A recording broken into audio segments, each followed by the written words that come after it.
श्री सद्गुरुदेव भगवान की जय। श्री सीताराम सरकार की जय। श्री राधा रमण लाल की जय। श्री गौरी शंकर महादेव की जय। सभी दर्शकों और भक्तों को कोटि कोटि प्रणाम। सबको प्रेम भरा जय जय श्री राधे, जय जय श्री सीताराम। सभी दर्शकों और भक्तों से प्रार्थना है, निवेदन है, कृपया आज का सत्संग बहुत महत्वपूर्ण है और जितने भी साधक हैं सब बहुत ही ध्यान से सुनेंगे एक एक बात। देखिए, ये जो आजकल आप देखेंगे इस कलयुग की ये महिमा है कि आप ऐसा विश्वास आपके हृदय में भरा जाएगा कि भगवान के प्रत्यक्ष दर्शन नहीं होते, भगवान प्रत्यक्ष दर्शन कभी नहीं देते। और दूसरी ये बात कि भगवान के दर्शन आप कई जन्मों में प्राप्त कर सकते हैं। आप देखना, आपको ये दो बातें अधिकतर सुनने को मिलेंगी। मैं आपको बता दूं, ये बिल्कुल एक अफवाह समझें, ऐसा कुछ भी नहीं है। भगवान प्रत्यक्ष कलयुग में दर्शन देते हैं। जैसे भगवान द्वापर में प्रत्यक्ष लीला करते थे, वैसे ही भगवान इस कलयुग में भी प्रत्यक्ष लीलाएं करते हैं और प्रत्यक्ष दर्शन भी देते हैं। अगर ऐसी बातें आप सुनेंगे तो निश्चित ही आपके हृदय में ऐसा विश्वास प्रकट हो जाएगा कि भगवान प्रकट में दर्शन नहीं देते। भगवान किसी न किसी को माध्यम से हमारा कार्य करते हैं, कोई न कोई माध्यम बना के। प्रभु को माध्यम की अपेक्षा नहीं है, वो ऐसा तब करते हैं जब हमारे भीतर ऐसा विश्वास होता है। आप ध्यान रखें, मैं कई बार ये बता चुका हूँ, ये बिल्कुल विश्वास का मार्ग है। भगवान कहीं दूर नहीं होते। साधक के लिए कोई मानक नहीं है कि एक मानक होगा कि इतने जन्म लगते हैं, ऐसी स्थिति होनी चाहिए, बिल्कुल नहीं।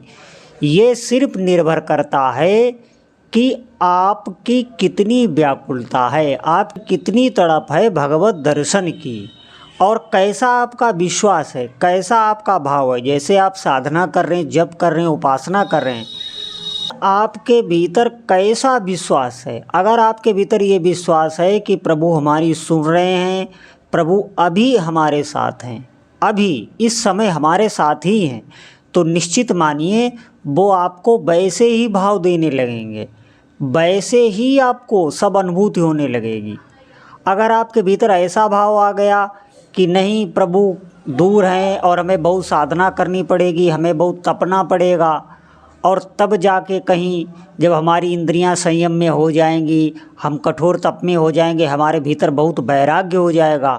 अगर ऐसी आपके भीतर धारणा बैठ गई तो आप निश्चित मानिए फिर उसी पद्धति से प्रभु आपको मिलेंगे। ये साधक के भाव पर निर्भर होता। आप देखेंगे बहुत अधिक साधना करने वाले, बहुत ऊंची स्थिति में पहुँचे हुए संतों को भगवान दर्शन देने में देर कर देते हैं, और एक भोले भाले बिल्कुल अनपढ़ गवार जो साधक कुछ नहीं जानता, और वो उनका नाम रटता है और उसको प्रभु दर्शन देते हैं। और इसमें बहुत लोग कह देते हैं कि उसकी पूर्व जन्म की साधना है। ये भी देखिए, भगवान के मार्ग में कोई भी नियम नहीं होता, वो रीझ जाते हैं तो उस भक्त का कल्याण कर देते हैं, उसके जीवन में आनंद ही आनंद भर देते हैं। वो सरलता पर रीझते हैं। जिसके भक्त के भीतर सच्चाई होती है वो प्रभु को हृदय से चाहता है। जैसे हम सांसारिक संबंध बनाए हुए हैं, आप देखना हमारे सांसारिक संबंध इतने मजबूत होते हैं कि हम एक बार स्वीकार करते हैं। आप देखना, एक बार अग्नि के आगे 7 फेरे लेके पति पत्नी स्वीकार कर लेते हैं कि ये मेरे पति हैं, और पति स्वीकार कर लेता है मेरी पत्नी है। फिर जीवन भर ये बात दोबारा माला लेके उसे जपना नहीं पड़ता। आपको एक बार बता दिया गया ये आपके पिता हैं, माता बता देती है, फिर जीवन भर आपको माला लेके जपना नहीं पड़ता। वो भीतर से इतनी तीव्र की स्वीकृति हो जाती है। ठीक इसी प्रकार प्रभु के प्रति अगर आपका कोई भी संबंध है, सखा का है, पुत्र का है, कोई भी संबंध है, स्वामी सेवक का है, तो निश्चित मानिए वो भीतर की स्वीकृति है और उसी स्वीकृति को प्रभु स्वीकार कर लेते हैं। निश्चित मानिए इस मनुष्य जीवन में कुछ भी दुर्लभ नहीं होता। ऐसी धारणाएं अगर हमारे भीतर बैठ गई कि प्रभु को पाना बहुत मुश्किल है, प्रत्यक्ष दर्शन इन इंद्रियों से नहीं होते, तो आप ठीक यह बात समझ लें कि आपको अब वैसे ही चलना होगा और वैसे ही प्रभु आपको प्राप्त होंगे। आप देखना, यही धाम वृंदावन में है, यहाँ आज भी भगवान की लीला हो रही है, तो सबको क्या दर्शन हो रहे हैं? लेकिन मैं आपको बता रहा हूँ, आज भी जो पात्र हैं वो प्रभु के दर्शन करते हैं। अब आप कहेंगे पात्र होना जरूरी है। पात्र क्या है? जिसके हृदय में सरलता है, जो भीतर से विश्वास करता है कि यहाँ प्रभु की लीलाएं होती हैं और हमें प्रभु दर्शन देंगे, ये विश्वास लेके जो उनकी ताक में रहता है दर्शन की, तो उसे वो अनुभूति कराने लेते हैं। जैसे आप जहाँ भी रहते हैं वहाँ अगर आपके भीतर ये ताक हो जाए, प्रतिपल रोज़ आप इंतजार करें प्रभु का कि प्रभु आज नहीं तो आज दर्शन देंगे, ऐसे ही साधक का बढ़ता चला जाता है। वो हर घंटे प्रतिक्षण इंतजार करता है, वो प्रभु की स्मृति में ही रहता है। नाम जप ऐसे साधक का छूटता ही नहीं। ये विश्वास आवे कैसे? ऐसा विश्वास सिर्फ आता है सत्संग सुनने से, भगवत चर्चा सुनने से। आप ऐसी ही चर्चा सुने जिससे आपका भगवान के प्रति प्रेम बढ़े। भगवत चर्चा, भगवत कथा सुनने का सिर्फ मात्र एक ही फल होता है कि हमारा प्रभु के प्रति प्रेम भाव गाढ़ हो, विश्वास बढ़े और नाम जप में हमारी प्रीति हो। धीरे धीरे आपकी ऐसी अवस्था आ जाएगी कि आपके भीतर प्रभु के चरणों में उनको प्राप्त करने की तीव्र व्याकुलता प्रकट होने लगेगी।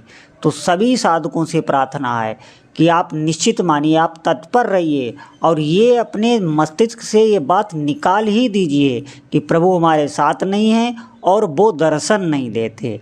वो इस कराल कलिकाल में आपके साथ हैं, वो दृष्टा बने रहते हैं। वो तब तक दृष्टा बने रहते हैं जब तक साधक बहिर्मुख है।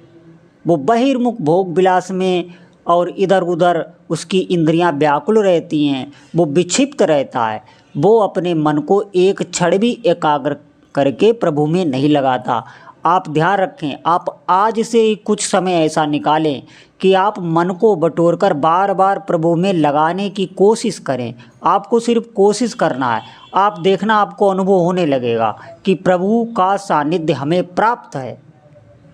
प्रभु को प्राप्त नहीं करना होता, वो हैं इसका अनुभव हो जाता है। वो आपके साथ ही हैं, इस बात का अनुभव हो जाता है।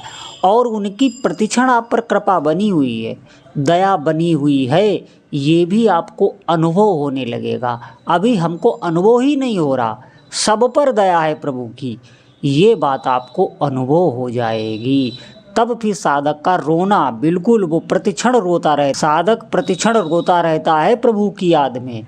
वो यह बात जान जाता है कि प्रभु हमारे साथ हैं, उन्होंने हमको एक पल के लिए नहीं छोड़ा है, भूला तो सिर्फ मैं ही हूँ। और ये बात सत्य है, हम ही प्रभु को भूले हुए हैं, प्रभु हमारे साथ ही हैं। जब हमारा विश्वास प्रबल होगा उनको पाने के लिए, भीतर धारणा बैठ जाएगी कि प्रभु हमारे प्यारे हैं, एकमात्र वही स्वामी हैं और मैं उनका नित्य दास हूँ, मैं उनका ही अंश हूँ। ऐसा भीतर से आपके जिस दिन दृढ़ विश्वास हो जाएगा, आपको निश्चित मानिए उनकी सानिध्य का अनुभव होने लगेगा। और इस अनुभव को प्राप्त करने के लिए आपको कहीं नहीं जाना है, आप जैसे हैं जहाँ भी हैं वहीं प्रभु की अनुभूति हो जाएगी, वहीं उनके दिव्य धाम का अनुभव होने लगेगा। जैसे धाम जाने पर आपको जो अनुभव होता है वो आपको घर में ही अनुभव होने लगेगा, वहीं आपको धाम की अलौकिकता नज़र आने लगेगी इन्हीं आँखों से। आप विश्वास करें इस बात पर, ये केवल और केवल विश्वास का मार्ग है और भगवान अपने भक्त का विश्वास कभी नहीं तोड़ते। वो आपके विश्वास के हिसाब से ही अनुभव में आएंगे, वो आपके विश्वास के हिसाब से ही अनुभव में आते हैं। इसीलिए सभी साधकों से प्रार्थना है, भगवान दर्शन देते हैं, वो हैं, अभी हैं और निश्चित उनके दर्शन होंगे। आप भजन में लगिए, दृढ़ता से लगिए। बोलो जय जय श्री सीताराम।